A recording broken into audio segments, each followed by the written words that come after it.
punta kami ngayon sa Father's and ano yun, isang coffee shop. Parang nasa gitna siya ng forest. Tapos ayun, isang malaking tent. Maganda, paborito namin siyang kinakainan, lalo na pag maganda yung panahon, mga araw. Actually maaraw sana kaso biglang nag-fog. Pero maganda yung paligid. Ano siya, misty, tapos kulay puti lahat ng nadaanan namin. Si Glay ay galing sa duty, ako ay wala pa rin akong pasok. Si Harper ay nasa school. So kami lang dalawa ngayon. Breakfast date. Ayun, wala namang masyadong special. Kain lang kami dun sa paborito namin breakfast restaurant. Tapos ayun, talk about life, yung journey namin dito, kung saan na kami at kung saan kami mapupunta. Ayun, so samahan nyo kami.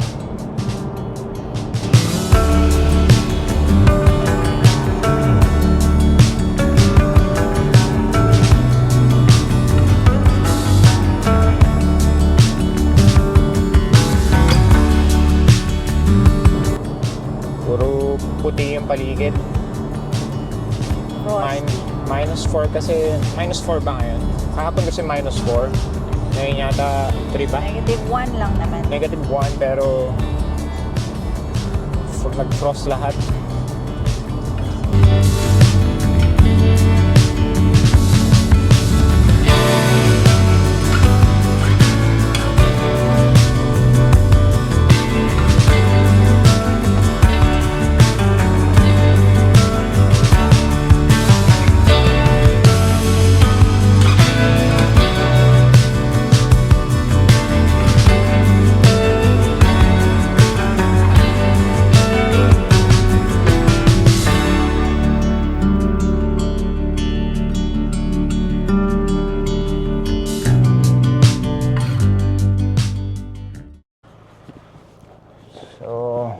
Nandito na kami sa Father.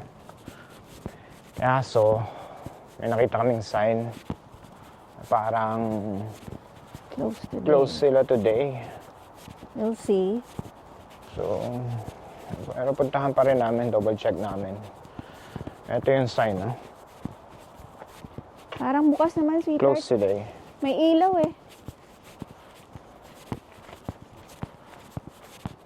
bukas. Bukas ba? Yan yung daanan nila dito Ayan. My God, it's so cold. Open? Baka yung shop lang.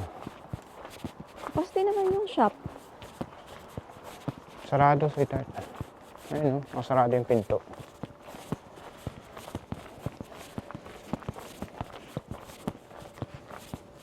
Diba? So, yeah. So, sarado siya. Laki ng dog. Ano sarado? Bukas? Bukas ba? Bukas? Tanong mo dyan sa babae. Sweetheart, may tao sa loob. Kasi may mga ilaw pa nga sa loob So, ayan. Hindi daw siya sarado. Buti naman kasi gutom na kami. Shop dito. Mga souvenirs. Ito yung parang ano nila. Butcher shop. Mga fresh meats yan. Farm raised. Ito na yung pinaka... Yan, siya kami kakain sa loob. Dati tent yan Ngayon, inayos na nila. Ginawa na nilang parang wooden. Yeah, alright. Thank you.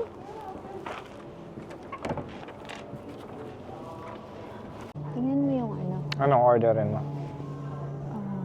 Try mo na itong Father flatbread. Hindi pa. Try ko lang dito yung burger. Sarap yung burger nila dito. Kasi, ano siya, grilled, no? Flame grilled. Ayun, meron nila. So, magla-lunch na kami kasi 11 na eh. 11 na. Langanin. May naka-order na kami. Hintay na lang. Ang sarap dito sa loob na. Parang yan, amoy hapon sa Pilipinas. Amoy umaga. Yung Amoy may nagsisiga. Kasi may wooden fire dito. We have the best seat. Parang It's yun yung near the pinaka- fire. Heater dito sa loob. Amoy So, usok lang tayo paglabas. Okay lang.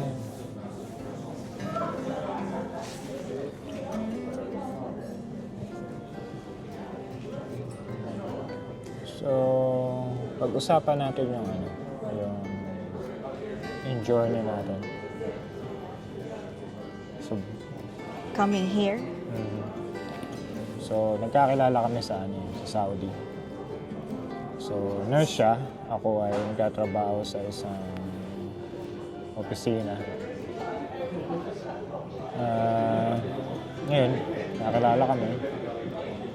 Cut the story short, pakasal, kaanak. And then, nag-stay pa kami ng ilang years sa Saudi. Siguro mga 6 years. Siguro. nagkakilala tayo 2013. Tapos umalis ako 2018. Tapos ikaw the following year. Kasi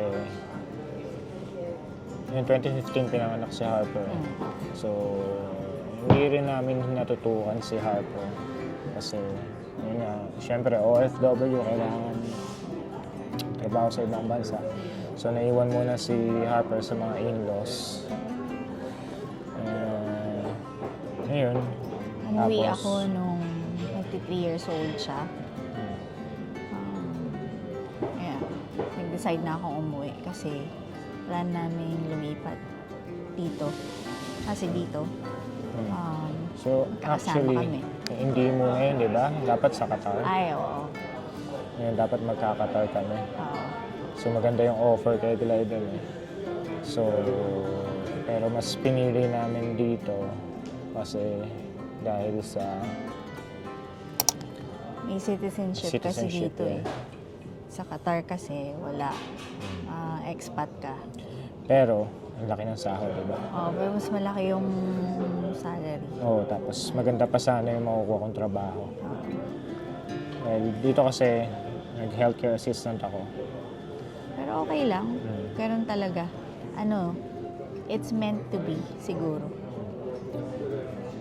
So, Nakapunta parehas na kami kami dito. ngayon nagtatrabaho sa ospital. So, hindi naman din naging madali yung pag-simula namin dito. Siyempre, nauna si Glay ng ilang buwan. Nauna Dahil ako. sa- Umalis ako noong October 2019. Tapos, nagka-pandemic March 2020 the following year. So, dapat ang plano namin, April pa lang sana, susunod na sila dito. So, biglang nag-pandemic, tapos nag-lockdown, hanggang sa nausog ng nausog. So, finally, nakarating sila dito August ng 2020. 10 Ano yan? months ang pagitan. Isang araw bago magkaroon ng ano ba yung tawag doon? Yung parang magko-quarantine ka. Tapos magbabayad ka ng parang 1,200 each. So nakalusot kami doon. Oo. Tapos walang nagbabiyahe masyado ng pandemic. So ayun, fast forward. So maglilimang taon na kami dito ngayon. Si Glay ay permanent resident na. So kami this year. And next year, si Glay ay magiging citizen na siya. Magiging British citizen na. Ako sila ni Harper the following year, 2026. Yun. Yeah. So, Ako naka 5 years na dito. sila this coming August, makaka 5 years na. So, pwede na silang mag-apply for permanent residency. Yung tinatawag nilang indefinite leave to remain dito. Ano ba masasabi mo sa pagtira dito? Okay naman. Simple lang kasi buhay dito eh. Tsaka, hindi kasi ako talaga ako city girl. Hindi ako Yeah. mahilig sa mga mabilis na buhay. So, yun yung na-appreciate ko dito. Nung kabataan ako, yun, siyempre tayo, nahilig tayo sa party, city. Pero nitong, siyempre medyo nagkakaedad ka na, nagmamature ka na. Mas gusto namin yung ganito, yung tahimik na buhay. Tahimik. So gusto ko yung actually yung buhay dito. Medyo slight na pinagsisihan namin yung Qatar. Kasi nga, dahil sa yun nga, yung kikitain sa in kikitain. reality kasi, syempre, better salary. Syempre, mas makakasave ka. Thank you! Thank you. So, yun. Feeling ko lahat naman ng tao na lumilipat, nagmamigrate sa ibang lugar. At some point, may pros and cons talaga sila. Tapos may iba, merong kang part na dapat pala yun na lang yung ginawa natin. Pero all in all, grateful naman kami kasi dito kami na kompleto eh. Kasi dati, magkakaiwalay talaga kami. So, parang 3 years na hindi namin kasama si Harper. Yun talaga yung pinakamahirap dati. So, yun lang. Mahirap lang talaga sa umpisa kasi ako, yung trabaho ko sa Saudi, kasi ako, sa opisina nagtatrabaho, sekretary ba? Una sa tindahan, pangalawa, advertising company. Yung pag-a-adjust dito sa trabaho kasi yung experience ko, unang-una yung experience ko hindi ko pwedeng magamit. I mean, kailangan mo pang siyang parang kailangan mo ba ng, yung kukuhanin kong trabaho dito, parang kailangan mo pa ng mag-aral. Tama ba? Pag kailangan mong magpa-credential evaluation muna. Well, so, tapos yung trabaho ko na yun ay parang Monday to Friday, di ba? Kaya hindi ko rin siya kinuha kasi nga may childcare kami. Si Harper, bawal kasi dito na iiwan yung bata. Bali, opposite shift kami sa trabaho kasi dapat palagi may kasama si Harper. So, ako, permanent nights na ako for 5 years now. Nag-permanent nights ako nung dumating sila dito. Tapos, Ako siya naman, permanent days. Pag walang pasok sigla, doon lang ako pumapasok. Nung una? Oo, nung una. So, nung sa care home pa ako nagtatrabaho. 2 years, hindi, isang taon din ako nagtrabaho doon. Mahirap. Parang 1 year and 3 months. Parang ganun. Parang ayaw bumalik. Kasi, Mahirap talaga trabaho ng nursing home dito. Mabigat. Mabigat para sa mga healthcare assistant. Well, depende. Depende siguro sa nursing home. May mga nursing home naman na hindi naman ganun kabigat. Katulad nung halimbawa kung sa mga disability na patient yung nursing home. tsaka, Hindi naman gaano. hindi naman din pare-parehas ang nursing home dito. Merong- Disability meaning learning disability, mga ganyan. Para mas Merong magaan daw dun. Oo. So yung sa napasukan ko, Dementia. Dementia. Kilala din naman siya na mahirap talaga ang trabaho. So natiis ko yun. Siguro mabait din yung manager namin yung manager ko. Kasi Saka sinusundan nila yung schedule ko. nila para hindi kami nagkakasabay. Nakakapahinga siya ng maayos. Actually, mas madali yung schedule natin dati, no? So yun, fast forward. So nagkaroon, after a year and 4 months dun sa trabaho, nagkaroon ako ng opportunity mag-apply sa ospital. So, ayun, doon ako nagtatrabaho ngayon. Almost 3 years na ngayon. So, malaking diferensya pagkakaiba sa nursing home. Most of the time sa ospital, kuha ka ng dugo. Sa A&E sa kasi A&E siya. kasi ako napasok. Kuha ka ng dugo, ECG, ganyan. May mga direct patient care din, pero hindi na lagi, hindi na OA katulad ng sa nursing home. Hindi na rin natin may iwasan yung akala mo, ortet nasa ibang bansa. Yung ibang tao kasi, di ba, naiisip nila, alam mo, ganda ng buhay, sarap ng buhay. Hindi. Marami rin sakripisyo. Tsaka, yung gastos dito, hindi naman din ganun kalaki ang kita dito. Pero kung magsisipag ka, kung Alipin. papaalipin ka sa salapi, maganda din ang kitaan. I mean, Oo. Nasa sipag lang talaga. I guess nasa priority yun ng tao. Noong una, medyo fixated ako sa ganun. Yung parang dapat ganito, dapat may savings tayo. Dapat ganito. Pero nung tumatagal na, parang mas na-realize ko, mas importante yung mas marami. Kasi tatatlo lang kami. Iisa lang yung anak namin. So, parang mas okay yung balance lang. Silitin mo lang maging balance. May time ka sa work. Pero para sa akin ngayon sa stage ng buhay ko na to, mas gusto ko yung mas madaming time sa pamilya. yun ang kagandahan dito. Pag sa NHS ka, sa gobyerno ka trabaho, yung work-life balance ba? Yeah. Maganda. Talaga lang doon papasok yung live within your means. Ganun. Kasi, syempre, kung marami kang gusto, kailangan mas masipag ka.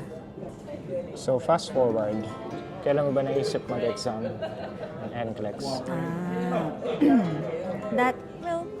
Actually, nag-try na ako noon dati pa. Way back nung after kong mag-graduate ng college. Siyempre kasi pag nurse ka, parang lahat yata ng nag-nurse sa Pilipinas, if not lahat, mostly, ang end goal nila ay magpunta ng US or magpunta ng ibang bansa in general.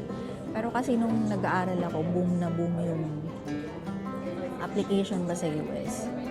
So, 2006,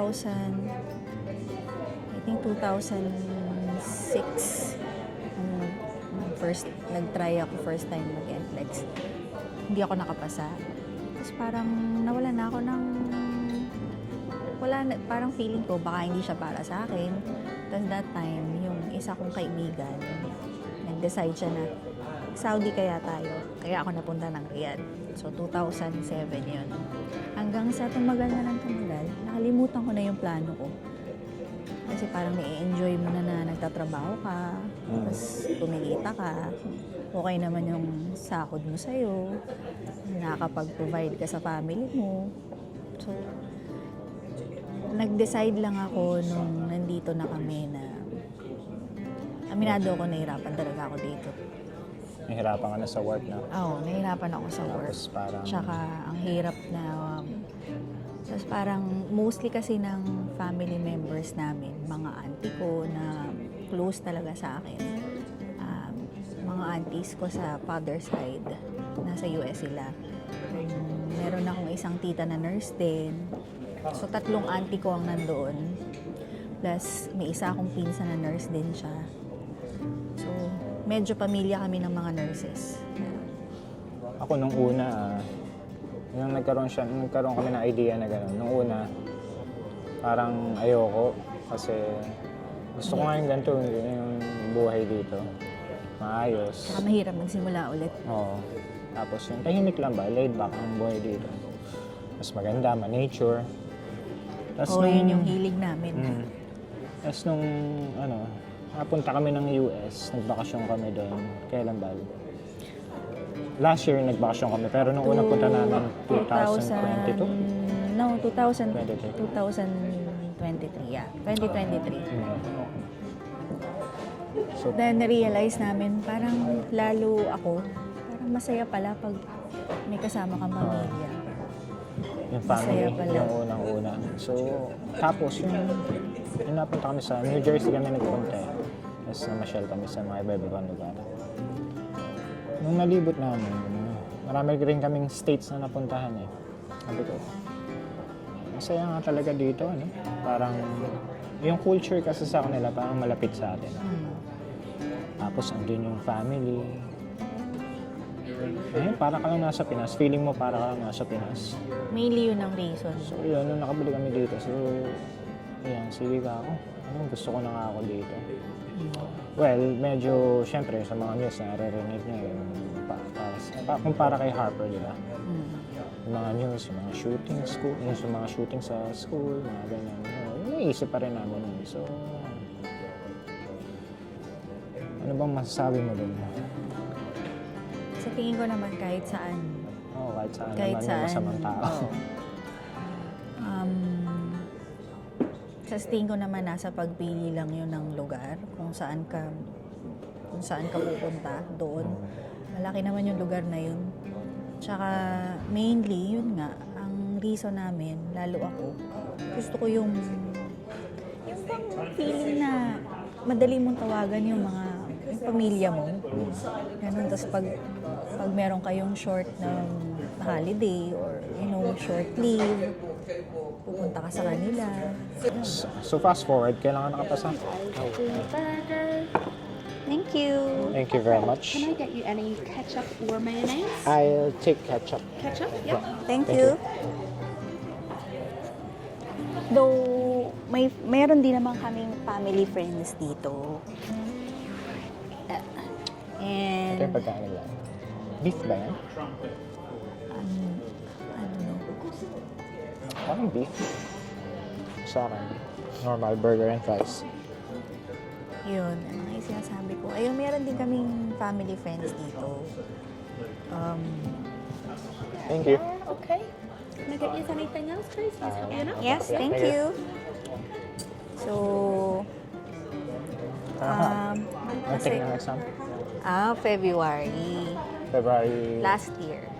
last year. February 4 last year nung nakapasa ako. And after nyo makapasa, actually may application ka na, di ba?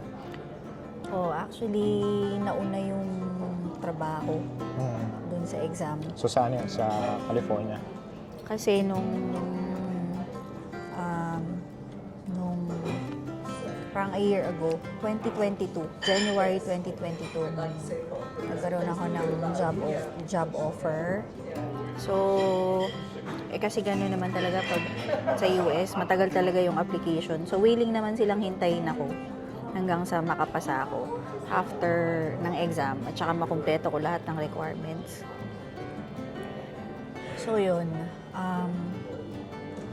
February ako nakapasa. Tapos, nagkaroon ako ng priority day March 8. So, yun. Hanggang ngayon, waiting kami for yung sa immigrant visa namin papunta doon. So, ganun lang. Hopefully next year, no? Well, hopefully. So, baka Hopefully next next year. year.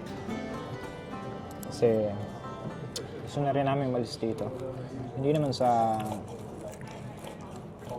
ayaw na namin tumira dito. Yung para lang ba kasi gusto mo na kasi mag-umpisa Oo. para makaumpisa ka na sa buhay, doon sa lugar na Kasi yun. Gusto na namin mapirme, in short. si Harper, ayaw niya. Nung una. Pero nung na-experience rin niya. Masaya siya sa dito US. talaga eh. Oo kasi, kaibigan eh. Yung school, masaya siya sa school dito. Pero nung napupunta na siya, 2 beses na kami napunta doon. Tanggap naman na niya na mag-move kami doon. Gusto lang niya tapusin yung Primary school. primary school dito. Iba-iba naman kasi yung tao. So, and we are grateful sa lugar na to talaga. talaga lang nung nakasama ko yung pamilya ko, yun, doon ako finally nakapag-decide. Kasi nung unang taon namin dito, Iba kasi talaga pag ano yung family support, no? saka nung unang taon kasi namin dito, syempre parang iniisip ko din na baka nag-a-adjust lang ako. Nag-a-adjust lang kami. So, syempre bibigyan mo pa ng chance. Tapos nung nakita ko na nung na-feel ko na-experience ko na ganito pala pag yung pamilya mo na nasa ibang outside Philippines, na may pamilya ka outside Philippines na malapit sa'yo, na yung madaling maaabot mo lang, okay pala. Yun. Siyempre, may mga kaibigan din na mga may talaga dito, tapos sila, support din sila sa amin. Kaya lang siyempre, yung in reality ba ng buhay, na siyempre lahat kayo may kanya-kanya kayong responsibilities, di ba?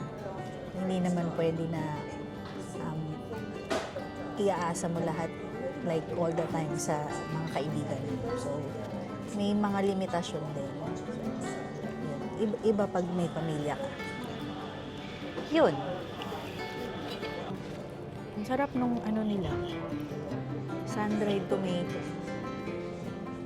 Sila lang siguro gumawa. Sarap. So ayun, yun ang plano namin sa buhay ngayon. Mhm. Nandun kami ngayon sa pace ng paghihintay para makaalis dito. Tinuturuan kaming maging patient. So sana wala nang maging problema.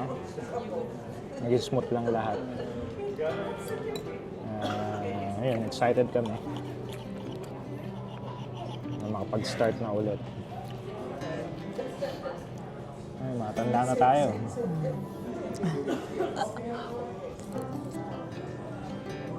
Sa mga nasa Pilipinas,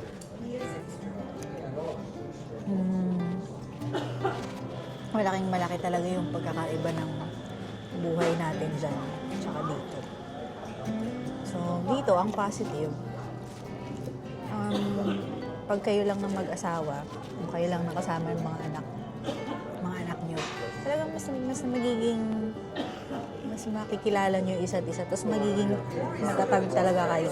Kasi lahat ng problema nyo, kayo lang talagang mag-asawa o kayo lang pamilya talaga ang re-resolve. Wala kayong iba talaga kasi, well, yun ang isang parang medyo negative naman. Wala ka ibang matatakbuhan. Tsaka iba talaga sa atin. Sarap talaga sa Pinas. Oo, sa Pinas kasi, Kung may choice lang naman kami, doon lang gusto namin. Kaya lang sa trabaho namin, yun bang hindi enough yung kikitain namin sa Pinas. In reality, yun talaga. So, yeah. Actually ako nung kaka-graduate ko pa lang, hindi pa ako gumagraduate talaga. Sa isip ko, mag-iibang bansa na talaga ako. Mag-abroad ako. Wala akong plano magtrabaho sa Pinas. Ayun. Okay. You want fries? Doesn't actually my daughter. May mga ilan na rin akong kamag-anak dito. Oh. Ate Ria, si Dam, May mga pinsan siya dito. kapatid ko si Jet, nasa England sila. Last year lang ba sila lahat? Si Dang nauna, di ba? Parang magti 3 years na silang dito. 3 years? Hindi. 2 years siguro. Hindi, magti 3 years na siya this year. Sure. Diba, Dang? Comment down below, Dang. So, ayun. So, yeah. Mukha naman silang masaya dito. Lalo na si Jet. Si Jet. Yan si Jet. Bisita siya dito sa... Ano ba? 2021? 21. Dito daw siya mag-birthday. Galing na rin siya dito last year. Sina papa ko. Ayan, bumisita sila. Kaya Dang, nung kadadating lang din nila. Sina Ate Ria na lang hindi napunta. Ate Ria is yung eldest cousin ko. Hi! You can't eat that. Chili. May-ari. Dog? Ewan ko ba? It's okay. That's alright. Hindi natin tong burger. Parang ayoko siyang kagatin. Ang laki. Hindi man ganun kalaki yung bibig. Cut ko na lang.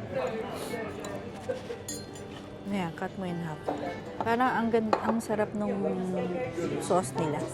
Parang ang konti ng fries nila ngayon. Dati madami.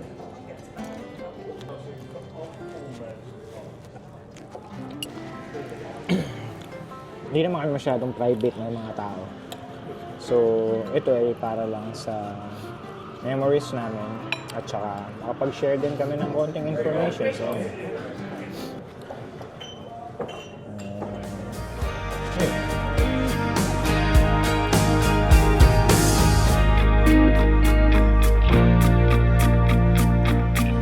Ayun, tapos na kaming kumain. Ano lang si Glay. CR. Sarap, as always. So, punta kami ngayon sa ano. May maliit na trail dito. So, lakad lang kami konti pababa na kumain. And, yun na. So, ayun, ayaw ni Glay mag-walk.